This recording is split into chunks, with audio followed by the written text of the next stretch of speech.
Welcome back, boys and girls. This is your host, Maverick, and today we are watching the grand finale of Magia Record. So, in the last episode, a lot of stuff happened, a lot of development as well. Iroha and the others have finally learned the whole situation in regards to magical girls, right? Courtesy of Toka and the others, they've now known like what happens when a magical girl dies and where witches really come from, all the good stuff, right? And perhaps even more importantly, we go over the main premise of this series, which is the uses of Doppels, Doppelification, Doppeling, whatever you want to call it as a verb. Basically, you can halt and even reverse witchification, and you can even use those powers, right?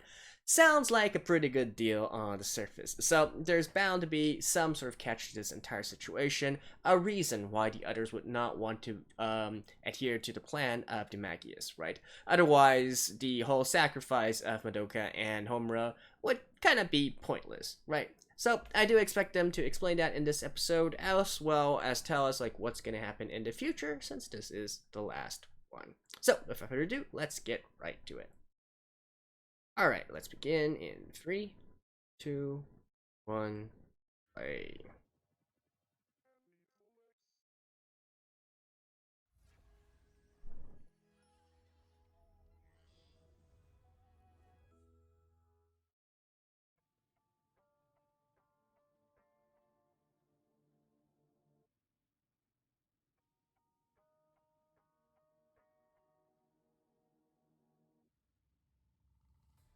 I like how QB, small QB is still there.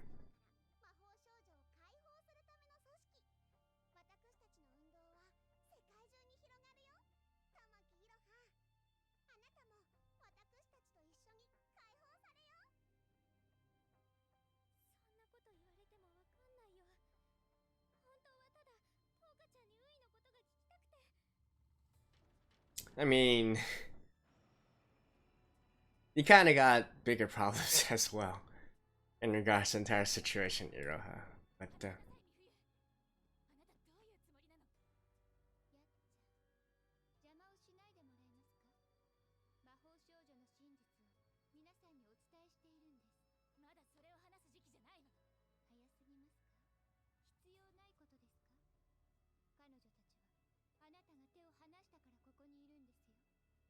hmm?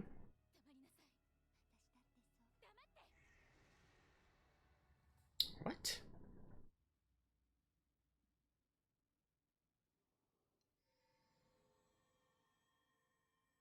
Hmm. So she also gets corrupt.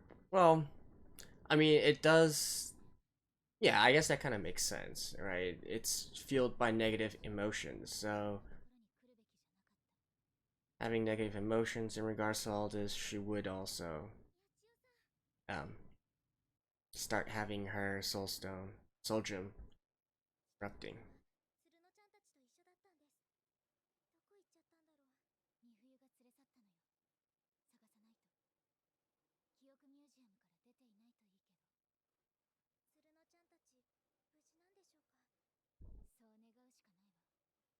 So why was Iroha in another place today?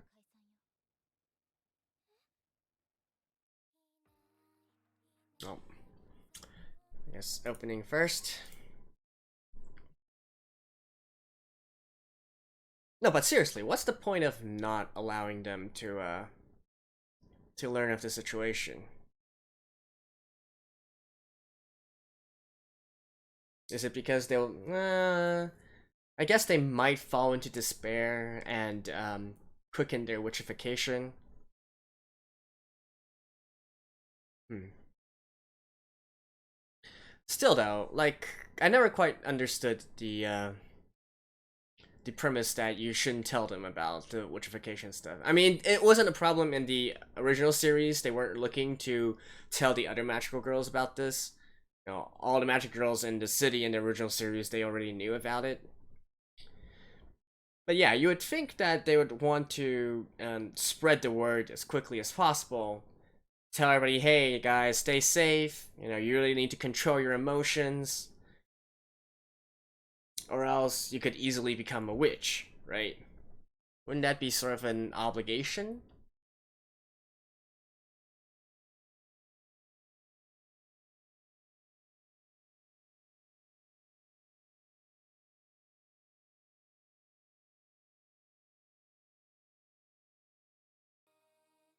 Well.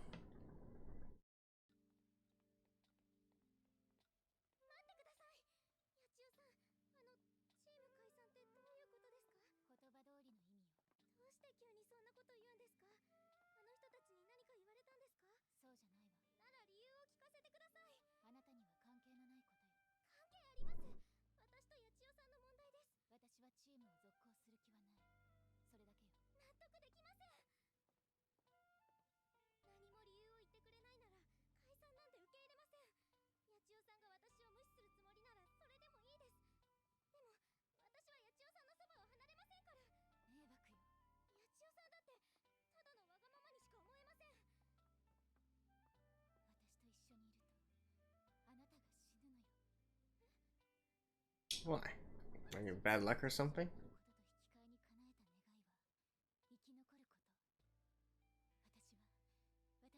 Huh.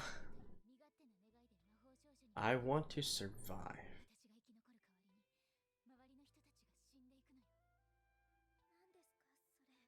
I wonder, when you say survive, oh, what? Was she just eaten?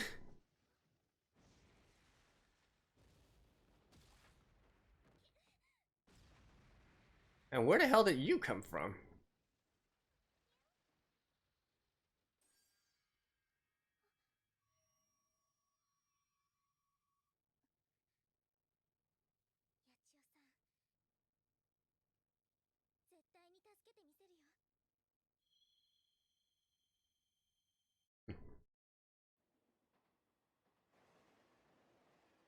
Oh.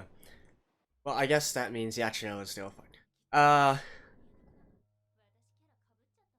No, I was just wondering, because if we're going by technicalities, does becoming a witch also count as surviving? I mean, she's not exactly gone, right? She's just turned into something different.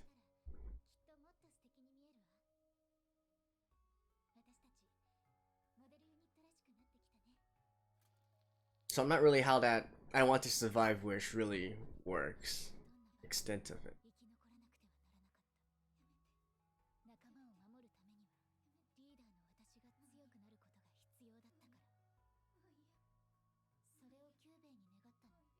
Oh, so this is before she became a magical girl.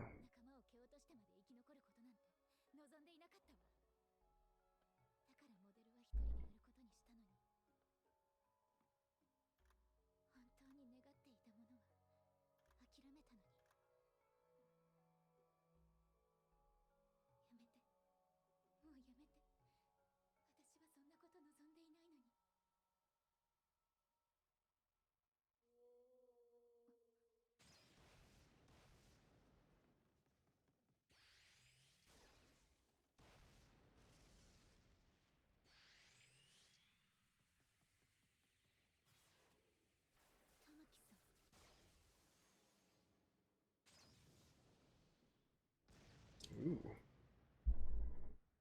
I think her firepower got a little bit upgraded.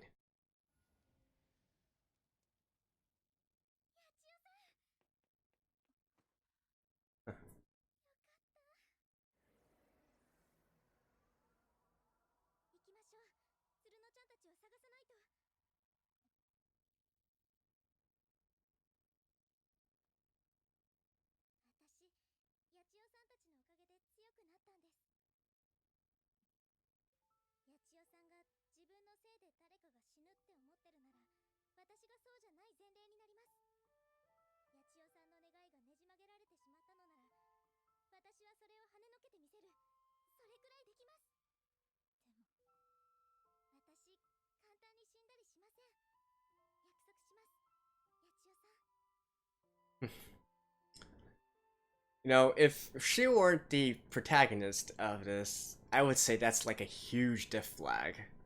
Especially considering, you know, the cruelness of the Madoka Magica series. Like, if she was just another side character, I would think she... Oh. Okay.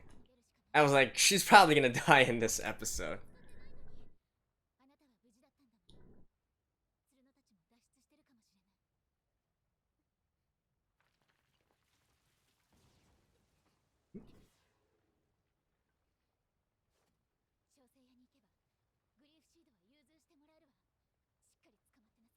Tweaked her.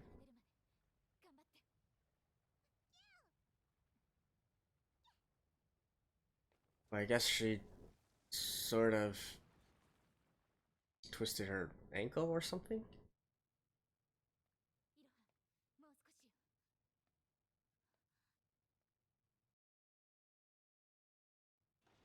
What's Oh, hey, mommy.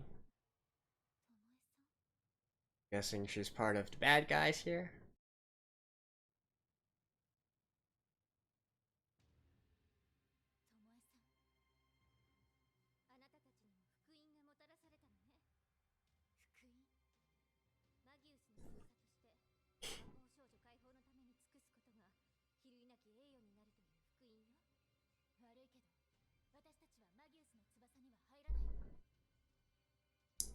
Why though?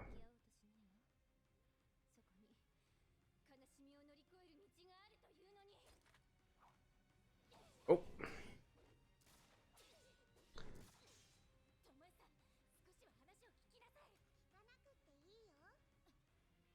Well, she doesn't want to listen. I want to listen. Please explain yourself, Yachio. Also, I like how mommy is using a gun, but it's getting up and personal here.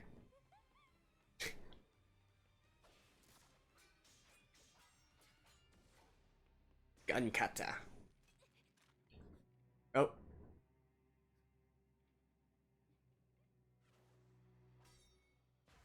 And of course, someone to the rescue.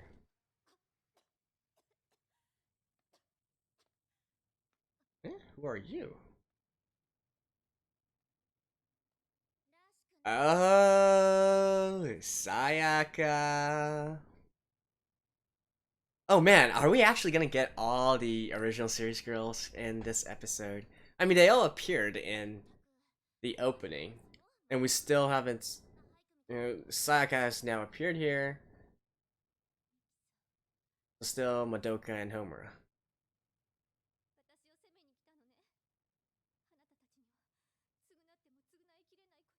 What?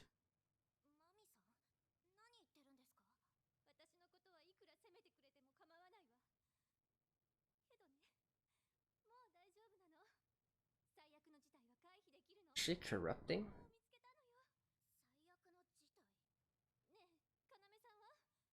Oh, I get it, I get it. It's because she was the one who told them you guys can become magical girls as well, right? So she feels responsible for all this. Yeah, yeah, yeah. Hmm.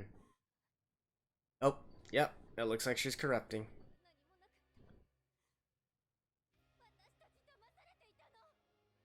Huh?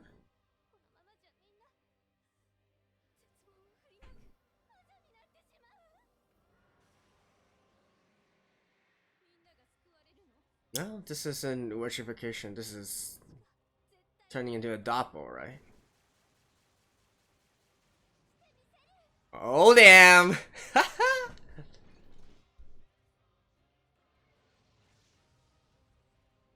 Oh, this is epic. Damn.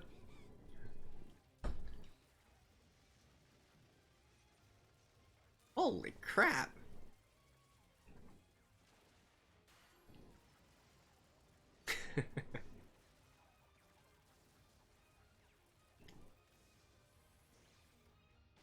Ooh. Trio finale.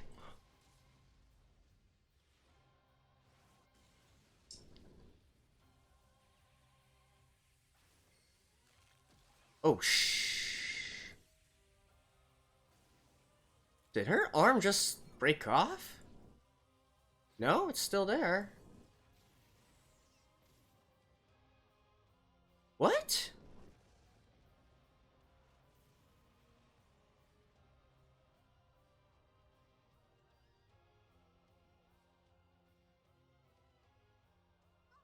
Was that just an illusion?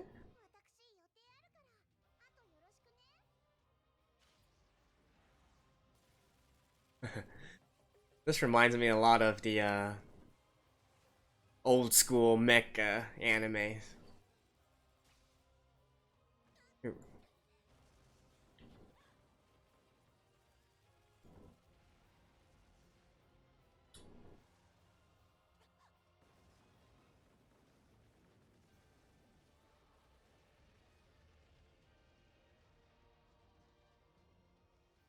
Alright, Sayaka's ability is healing, right? Is she able to heal like a broken arm that's torn off though? Huh.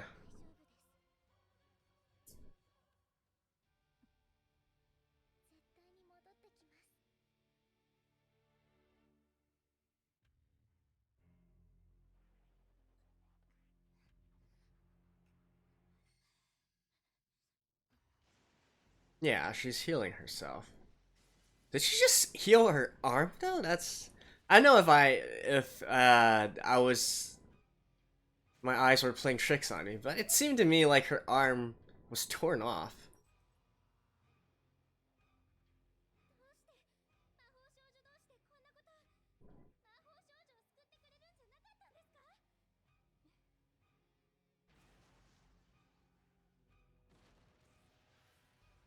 Huh?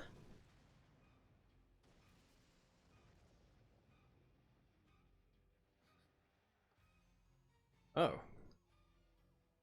Yachios. Is that a scorpion?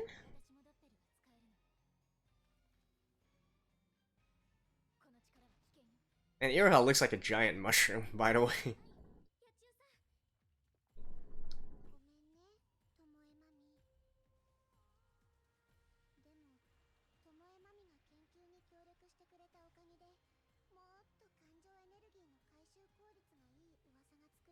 Great Uwasa demo.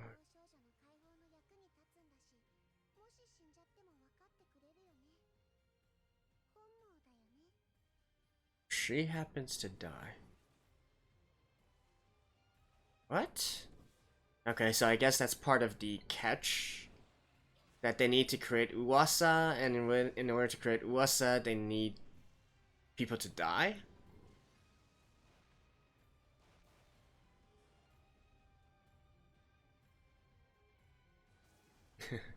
She's like, what in the world is happening?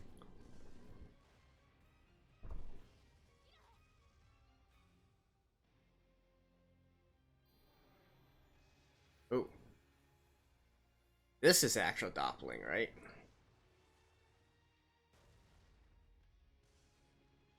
Huh. Yeah, so we got this kind of doppling where she can...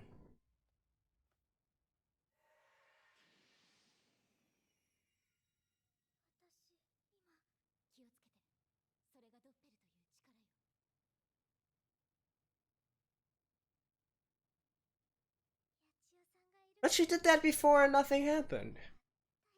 What?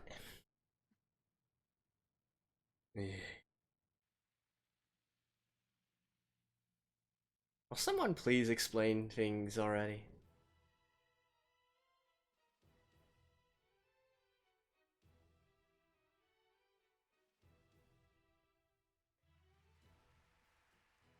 Wow. Are those like all the wings?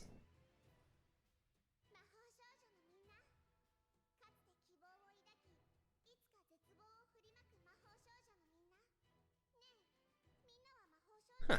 Why are you guys here?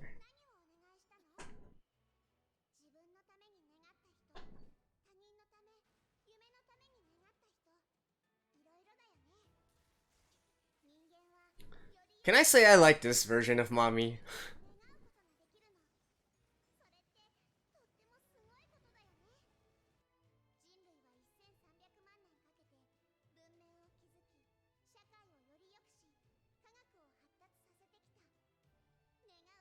I like how this is very reminiscent of fascism.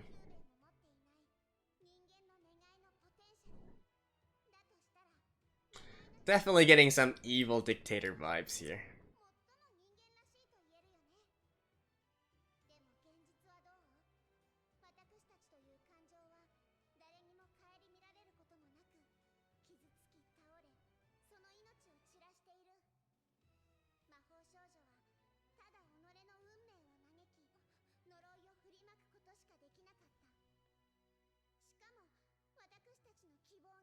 Oh, true enough.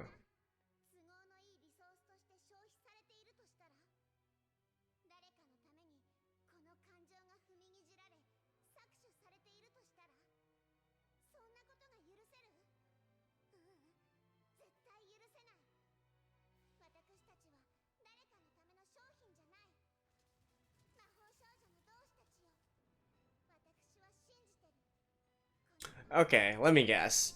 They're going to harvest normal humans in order to save magical girls? Like a new world order kind of thing?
Wait, what?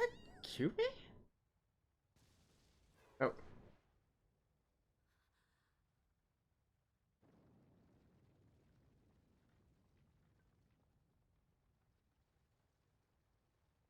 No, no, no. She's... yeah.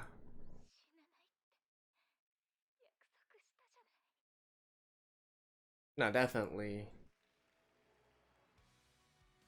What? No, there's no way. Yoro has to still be alive. Even though I made this whole thing about there being a death flag and all that, she is still one of the...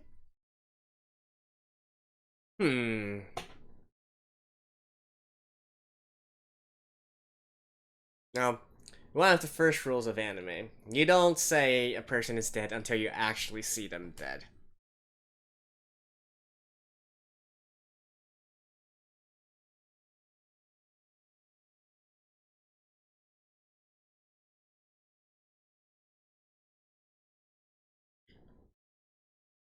Huh. And that's seriously it? So we don't get to see Madoka or Homeron? Alright. I'll take a look ahead and see if there's anything after the ending song. If not, I'll see you guys after this. Alrighty, so it seems that there is indeed a little bit more after the ending, so let's watch this in 3, 2, 1, play.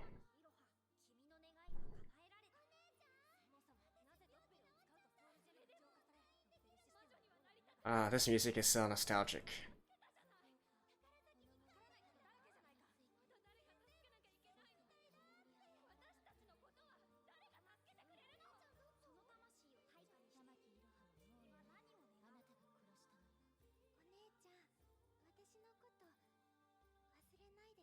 So he does exist.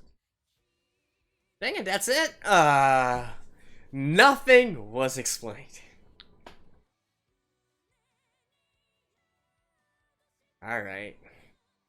see you guys after this. Alrighty, so that was a rather unsatisfying conclusion to the entire series, but I guess some good news. It seems that season 2 is indeed in production, right? So we are going to get a sequel to this that's probably going to at least get a nice little conclusion to at least the current story or arc or however it works. I mean, it is a game adaptation, so perhaps we're not going to be solving the main story, but I hope it at least resolves some of the unfinished stuff. I mean, at the very least, we gotta see Iroha back, right? And not in this sort of limbo state that she is in. Which is kind of funny because like I was just mentioning within the episode how like everything that she was saying and the way that she was saying it seemed like a huge death flag, and if there was, and indeed if she wasn't one of the main characters, I would honestly say that she would be killed off in this episode, particularly in a series that is as dark and twisted as Madoka Magica, even though Magia Record itself doesn't really go towards that kind of thing, right? But anyways, other stuff from this episode first. So even though they didn't properly explain the Doppel system yet, here's my best guess at it from all the little tidbits of information that we have. So I'm thinking that what's happened here is Toka found a way to create these uwasa, and these uwasa are basically mediums which can collect emotional energy of people. The emotional energy is what powers this entire Doppel system that Toka has created, and so because the system is operating, magical girls won't turn into witches, right? However, as we can see in this episode as well, these emotional energy need to be harvested somehow, right? So, and judging by, the little speech that Toka was giving at the end there, I do think that what she is implying is that they're going to harvest the emotional energy from normal people, and then use that to power the system and save magical girls, right? So, a case of, allowing humanity to be the sort of fuel and slaves to this system in order to empower magical girls, right? And that's probably where the conflict lies in, more of a moral issue, if anything, and so that is what is stopping the others from joining the Magias, right? Like I said, there has to be a twist to this, otherwise the entire sacrifice of the original story does not make any sense at all if they could just circumvent the situation here. So that's my best guess at this. And considering that there is going to be a season 2, I think, even though I'm sure some of you guys who've played the game probably know about the entire situation already, do refrain from spoilers, or if you are going to do them, make sure to at least make it avoid spoiling stuff for others, right? You can either, put some more spaces in between, and so people won't just take a look at your comment and then be spoiled or whatnot, and so on and so forth. Or give at least a spoiler alert or something, right? And not to mention, there's still some unexplained stuff in regards to the entire system, like, so even if this, my sort of theory here stays true, however, what's so dangerous about becoming a doppel and whatnot, that's also something that's not properly explained here, right? Especially since Iroha, we've seen numerous cases in this series already where they turned into full doppels, lost consciousness and whatnot, and there didn't seem to be any consequences even there, so hard to say like what exactly the big situation is. And definitely, I think this is also the first time where we see this sort of half doppling, where a magical girl actually is utilizing her doppel powers and yet not completely losing consciousness herself, right? The fight here was definitely nice, as well as Saka showing up, nostalgic as that is, and ever badass as always, right? I think she did her best considering that she was fighting against Mami, particularly in doppel form, so she's a leg down in that sort of circumstance.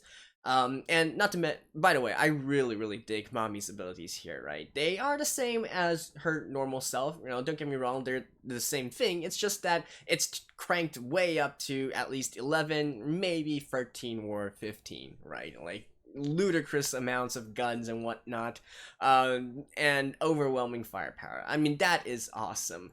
I know that you know, it's hard to say whether Madoka Magica is actually a series that excels in fights. I personally think they do.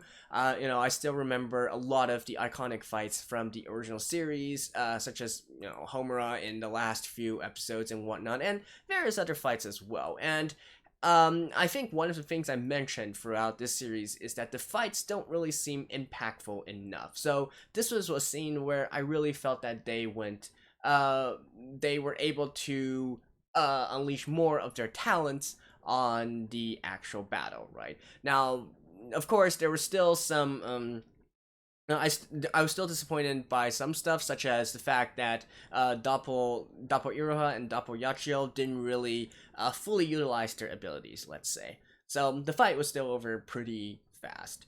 But I was satisfied seeing Mami in that sort of form. And Saka as well. And so I went back and rewatched, so it did seem that her arm was completely ripped off, and then she managed to heal it, which... I don't know. It's been a while since I watched the original series. Did Saika ever heal a wound as big as that in such a short time? I'm not really sure, right? I mean, I know that she can heal small wounds and stuff, but like regrowing an entire arm? I don't have any recollection of that. So maybe I'm just you know, my memory is just fuzzy and whatnot. But hey, whatever.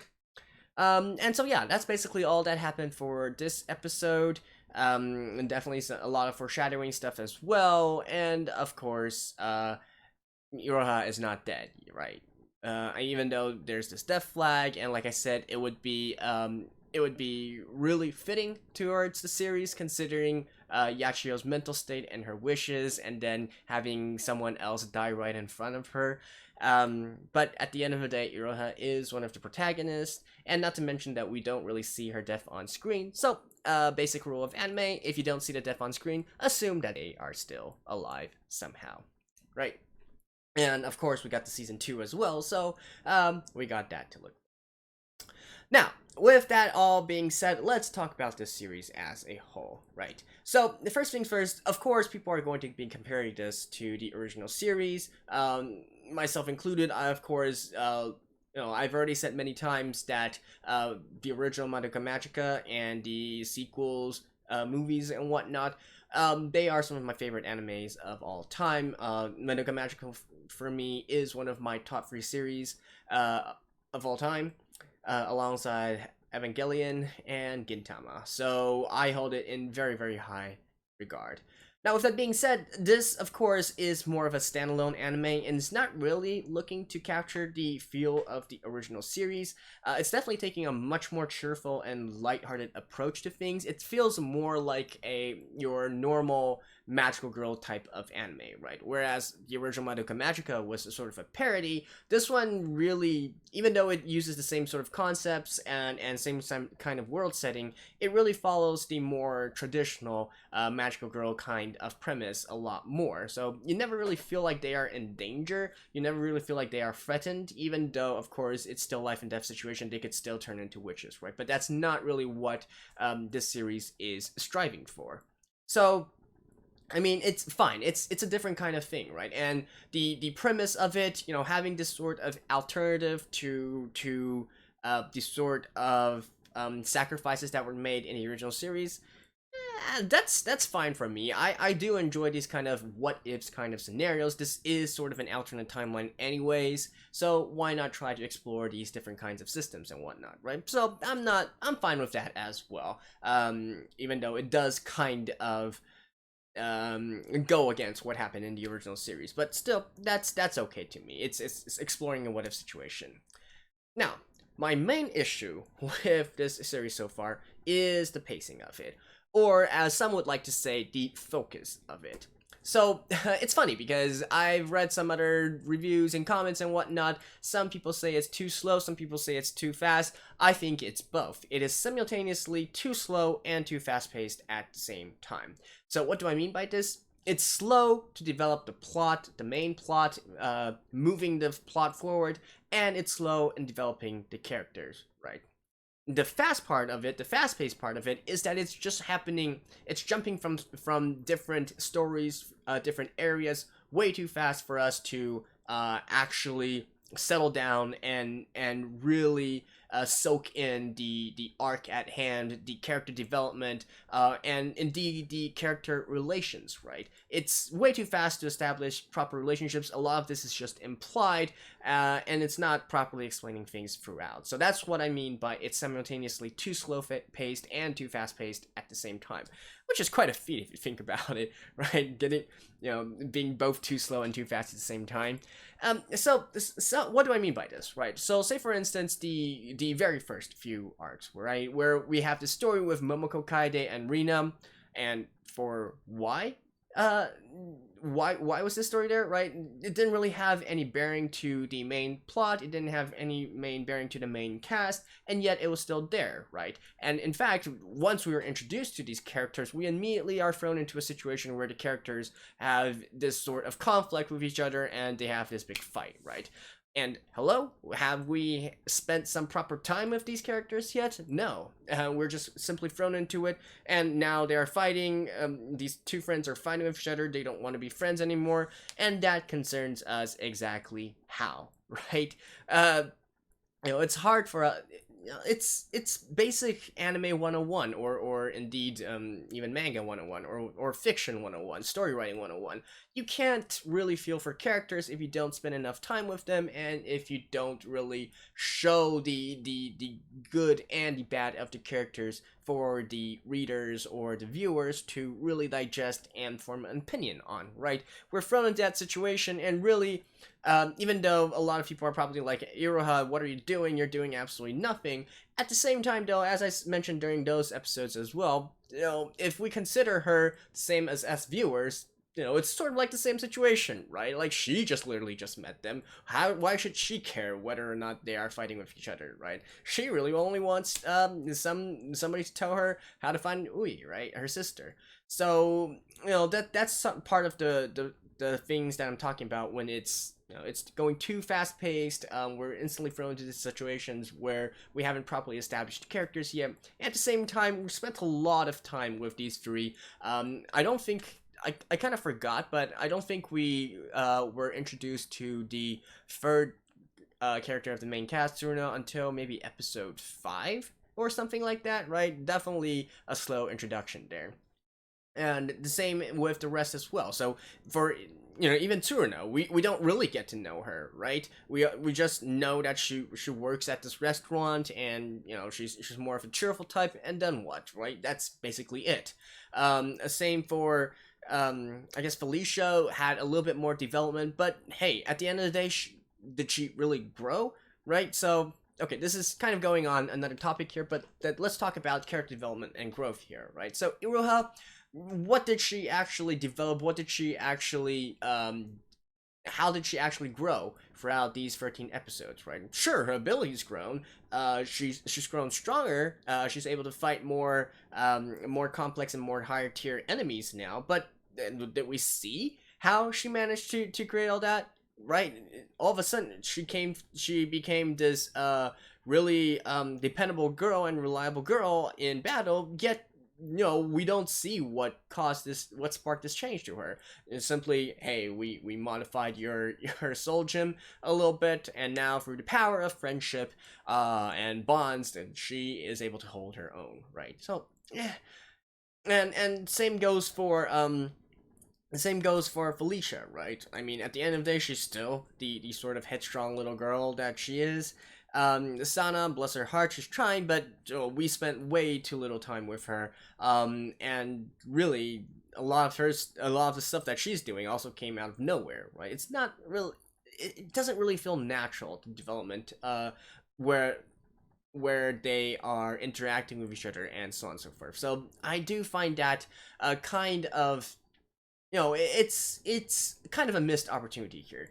I feel like, this is, again, my personal opinion here, but since this is a more classical kind of magical girl series, where it's more cheerful, it's more lighthearted, I would have really enjoyed if they spent more time sort of interacting with each other and then solving, these various rumors and uasas and whatnot with each other, and bonding over that, and then we can gradually see them start developing as a team, and then we throw them into this entire situation where they learn the harsh truth about everything, right? So I don't know. I just feel like they're trying to cram too much into too little time, and then nothing's really developed, both the plot and the characters here. So that's my biggest complaint with this series so far.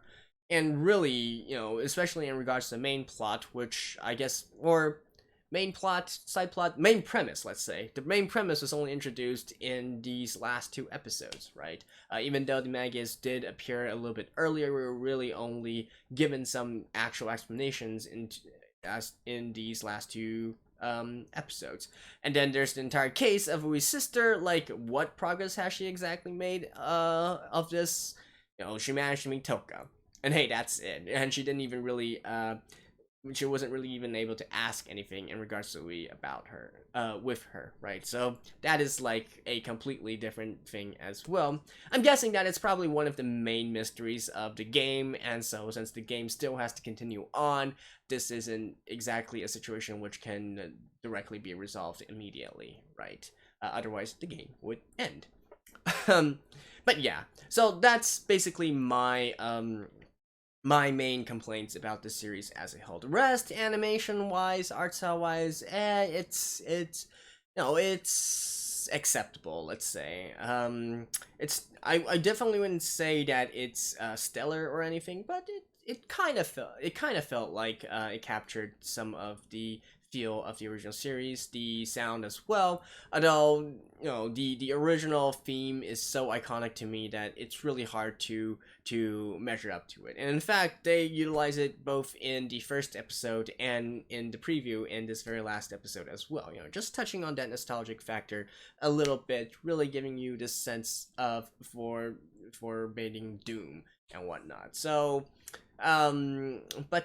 yeah, that's basically it. So once again, in conclusion, I'm okay with them going a different direction from the original series. However, even just judging it from a standalone anime, like even if we consider that the original series did not exist, it still has a lot of pacing issues, which it might be just the root cause of it might just because it's trying to adapt a game, right?